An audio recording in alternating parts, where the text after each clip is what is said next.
ತುಂಗಭದ್ರಾ ನದಿಯಲ್ಲಿ ನೀರಿನ ಪ್ರಮಾಣ ಏರಿಕೆ ಆಗ್ತಾ ಇದೆ. ಮಲೆನಾಡು ಭಾಗದಲ್ಲಿ ಮಳೆ ಆದರೆ ತುಂಗಭದ್ರಾ ಜಲಾಶಯಕ್ಕೂ ಕೂಡ ನೀರಿನ ಪ್ರಮಾಣ ದೊಡ್ಡ ಪ್ರಮಾಣದಲ್ಲಿ ಬರುತ್ತೆ.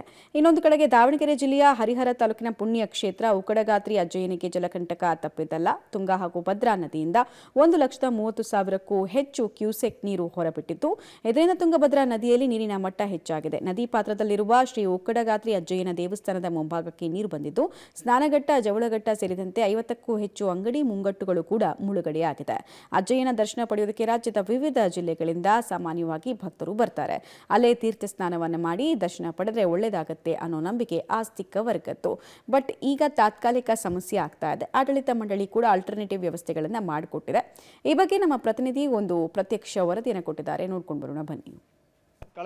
ಕಾಫಿ ನಾಡಿನ ಮಲೆನಾಡು ಭಾಗದಲ್ಲಿ ಸುರಿಯುತ್ತಿರುವಂಥ ಮಳೆಯನ್ನು ನೋಡಿದ್ರೆ ಮಲೆನಾಡಿಗೆ ಭವಿಷ್ಯ ಇದೆಯೋ ಇಲ್ಲೋ ಎಂಬ ಪ್ರಶ್ನೆ ಮೂಡುವುದು ಸಹಜ. ಯಾಕಂತಂದರೆ ಕಳೆದ ರಾತ್ರಿಯಿಂದ ನಿರಂತರವಾಗಿ ಎಡೆಬಿಡದೆ ಸುರಿಯುತ್ತಿರುವಂಥ ಮಳೆಯಿಂದಾಗಿ ಬಾಳೆಹೊನ್ನೂರು ಅಕ್ಷರಶಃ ಜಲಾವೃತಗೊಂಡಿರುವಂಥದ್ದು.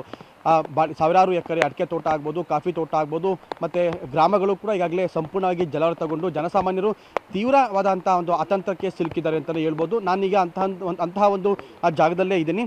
ನೋಡ್ಬೋದು, ಇದು ಚಿಕ್ಕಮಗಳೂರು ಜಿಲ್ಲೆ ಎನ್ನಾರ್ಪುರ ತಾಲೂಕಿನ ಬಾಳೆಹೊನ್ನೂರು ಪಟ್ಟಣ. ಅಂತಂದರೆ ನಾವೀಗೇನು ವಿಜುವಲ್ಸಲ್ಲಿ ಕಾಣ್ತಾ ಇದ್ದೀವಿ, ಇದು ಸಂತೆ ಮೈದಾನ, ಬಾಳೆಹೊನ್ನೂರು ಪಟ್ಟಣದ ಆ ಸಂತೆ ಮೈದಾನ ಅಂತಂದರೆ ಏನು ದೋಬಿ ಹಳ್ಳ, ಈ ಹಳ್ಳ ಸಂಪೂರ್ಣವಾಗಿ ಉಕ್ಕಿ ಹರಿತಾ ಇರೋದ್ರಿಂದ ಈಗಾಗಲೇ ಸಂತೆ ಮೈದಾನ ಕೂಡ ಸಂಪೂರ್ಣವಾಗಿ ಜಲಾವೃತಗೊಂಡಿರುವಂಥದ್ದು. ಅಂದರೆ ಆ ಭದ್ರಾ ನದಿಯ ಪಕ್ಕದಲ್ಲೇ ಇರುವಂಥ ಈ ಒಂದು ಹಳ್ಳ ಆಗಿರೋದ್ರಿಂದ ಭದ್ರಾ ನದಿಯಿಂದನೂ ಕೂಡ ಸಾಕಷ್ಟು ಪ್ರಮಾಣದ ನೀರು ಹೊರಗಡೆ ಬರ್ತಿರೋದ್ರಿಂದ ಭದ್ರಾ ನದಿಯ ನೀರು ಮನಸ್ಸೋ ಇಚ್ಛೆ ಎಲ್ಲೆಂದರಲ್ಲಿ ನುಗ್ತಾ ಇರೋದ್ರಿಂದ ಸಾಕಷ್ಟು ಅನಾಹುತಗಳು ಸಂಭವಿಸಿರುವಂಥದ್ದು. ಒಂದು ಕಡೆ ಈಗಾಗಲೇ ಏನು ಕಳಸ ಮತ್ತು ಬಾಳೆಹೊನ್ನೂರಿನ ರಾಜ್ಯ ಹೆದ್ದಾರಿ ಇದೆ, ಆ ರಾಜ್ಯ ಹೆದ್ದಾರಿ ಕೂಡ ಸಂಪೂರ್ಣವಾಗಿ ಮುಳುಗಡೆ ಆಗಿರುವಂಥದ್ದು. ಮತ್ತು ಹುಯಿಗೆರೆ ಗ್ರಾಮ ಪಂಚಾಯಿತಿ ಏನು ಬರುತ್ತೆ, ಆ ಹುಯಿಗೆರೆ ಗ್ರಾಮ ಪಂಚಾಯಿತಿಯ ಇದ್ದಂಥ 3 ಮಾರ್ಗಗಳು ಕೂಡ ಸಂಪೂರ್ಣವಾಗಿ ಬಂದಾಗಿ ಅಲ್ಲೂ ಸುಮಾರು 10ಕ್ಕೂ ಹೆಚ್ಚು ಹಳ್ಳಿಯ ಜನ ಒಂದು ಈಗ ಜಲಾವೃತ ಅಂತಂದರೆ ಜಲ ದಿಗ್ಬಂಧನಕ್ಕೆ ಒಳಪಟ್ಟಿರುವಂಥದ್ದು. ಅವರಿಗೂ ಕೂಡ ಆ ಊರಿಂದ ಹೊರಗಡೆ ಬರೋದಕ್ಕೆ ಯಾವುದೇ ಮಾರ್ಗ ಇಲ್ಲ. ಆದರೆ ಈಗ ನಾವು ನೋಡ್ತಿರುವಂಥ ಈ ಒಂದು ಮಾರ್ಗ ಬಾಳೆಹೊನ್ನೂರು ಪಟ್ಟಣದ್ದು. ಅಂತಂದರೆ ಬಾಳೆಹೊನ್ನೂರು ಪಟ್ಟಣದ ಹೃದಯವಾದಂಥ ಒಂದು ಸ್ಥಳದಲ್ಲಿ ನಾವಿರುವಂಥದ್ದು. ಆ ವಿಜುವಲ್ಸಲ್ಲೂ ಕೂಡ ನೋಡ್ಬೋದು, ಸಂತೆ ಮೈದಾನದ ಪಿಲ್ಲರ್ಗಳು ಏನು 10ರಿಂದ 12 ಅಡಿ ಎತ್ತರಕ್ಕೆ ಪಿಲ್ಲರ್ ಕಟ್ಟಿರ್ತಾರೆ. ಆ ಪಿಲ್ಲರಲ್ಲಿ